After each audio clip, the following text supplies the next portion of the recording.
with the mandate of God so strongly laid up on us,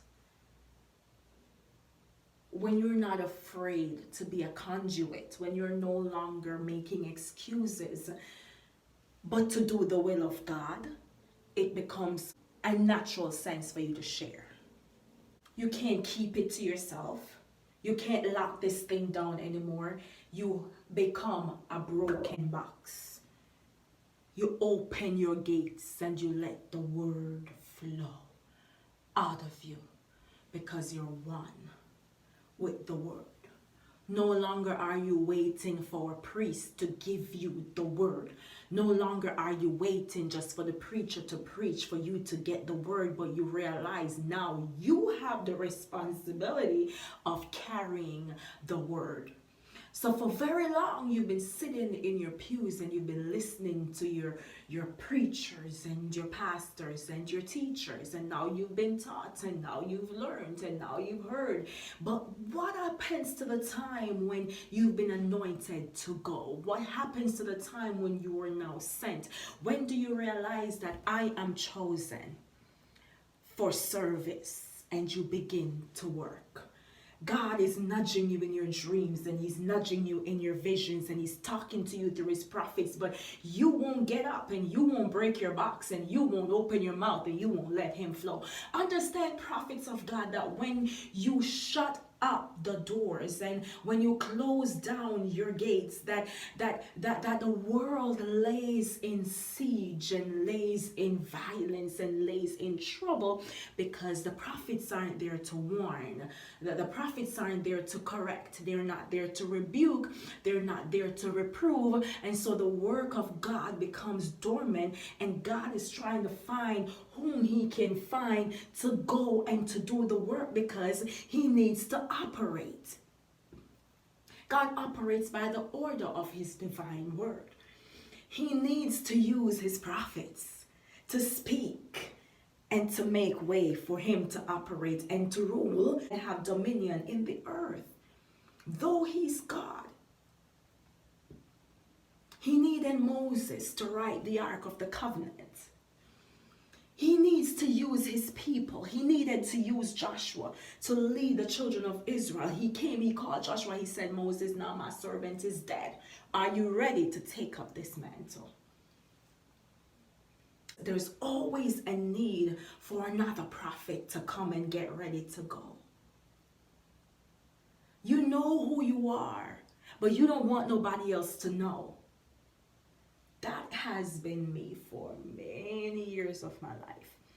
Harnessing the gift, but afraid to share it. And the times when I do open my mouth have caused some trouble, because that is what should happen when the word of God comes forth. It disturbs atmospheres that are out of line with the will of God. You're going to be hated. They're going to throw the stones and they're going to come after you. So before you get ready to go, let me just give you the cons. According to the world, the cons. There's no cons with God. John was ready. He knew he was going to be beheaded, but he was like, well, if they're going to chop my head off, God, I just want to ask you one question. Are you the Christ? I know we've been running around for a minute, but are you the Christ? Okay, because if you are, then I don't care. They can take this head off. Yeah. He knew he had to make way and pave way for the power of God to flow in the earth. He was the forerunner of the Lord Jesus Christ. The disciples were not ashamed. The apostles were not afraid. They were thrown into prison time after time, but yet they continued to preach. They were sawn asunder. They were stoned to death, but yet they continued on with the work of God. They didn't care that, oh, that happened to Stephen, so I don't want that to happen to me. They continued. They contended for the faith. I want to ask you, what are you contending for? How are you contending? Are you contending? When will you begin your work for God? As his chosen vessel. Remember now, he places his treasure into the earthen vessels. For us not to be sitting on shelves like trophies, walking around dressing up, looking pretty and cute every day, paying all kinds of monies to go to conferences. We need to do that. Yes, we do. But what happens to the conference that you should host? And the Lord woke me up this morning. He showed me something. He showed me a replacement. Do you remember the story of Esther? Now, Esther was a replacement to Queen Vashti. The word of God says that the king chose Esther instead of Vashti. Her time was over. It's not that she was no longer beautiful. Her time was over. Her time of glory, her time of reign had passed. It was time for a new queen. It was time for a godly queen. It was time for a queen that would serve a purpose, that would deliver the children of Israel.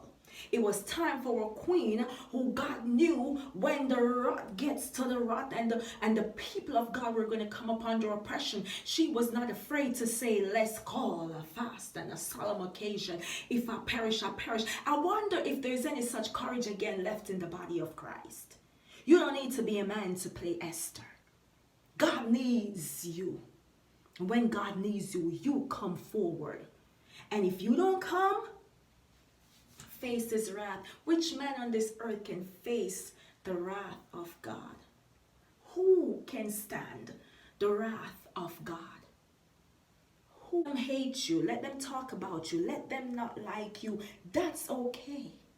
But you will be a vessel of honor to serve your master. Some of you, all you're serving is self. Your introvert self. Your selfish self, your safe self. Nobody taking any risks, nobody taking any chances, nobody can be faithful and trusted to go. Well, T.D. Jakes ain't gonna be around forever. And I love him and I wish he could.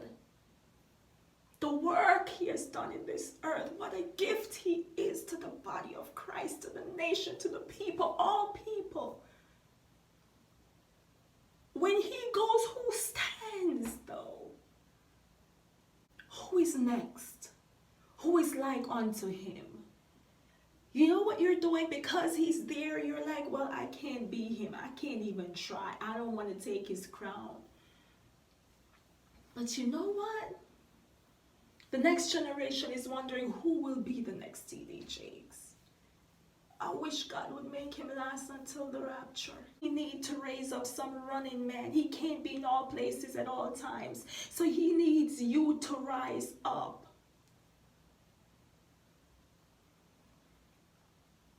I'm not even getting into any more names right now, but who is going to be the next her? Who is going to be the next him? Where are you? I just listened to him on just a little clip of one of his messages. Adam, where art thou? God is looking for you. He wants to walk with you and have a conversation with you about your destiny. He wants to have a conversation with you about your purpose. He wants to know, are you ready yet? Did you get over you yet? Are you ready to speak? Are you going to stop playing the young Jeremiah? Can you just open your mouth and let me touch you? Let me put the fire on your tongue. Do you have the courage that it takes? I'm asking you like I asked Joshua. Moses, my servant, is now dead. Can you just be brave and very courageous and lead my people on? We need leaders. The kingdom of God is lacking leadership. And we have a lot of leaders out here, but I ain't caring to follow half of them. I won't even follow some of them to the bathroom, follow some of them to the kitchen. I won't follow them nowhere. They're gonna lead us astray. But you whom he's taught, you who is anointed, you who he's chosen, waiting for you, waiting for you, waiting for you. Answer the call. Come forth. Come forth. It's okay. Come on. I don't care the platform that you use. I don't care about the route that you take. It doesn't matter the path. God is the one who is making opportunity for platforms and for podiums and opportunities for you to speak. God is the one who makes the opportunities.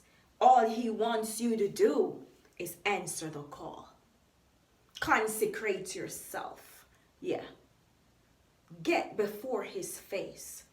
The songwriter said, all day long, I've been with Jesus. All day long, my lips shall utter praise. Where have you been? All day long, my heart, my soul in thee, in worship all day long. I have been with thee.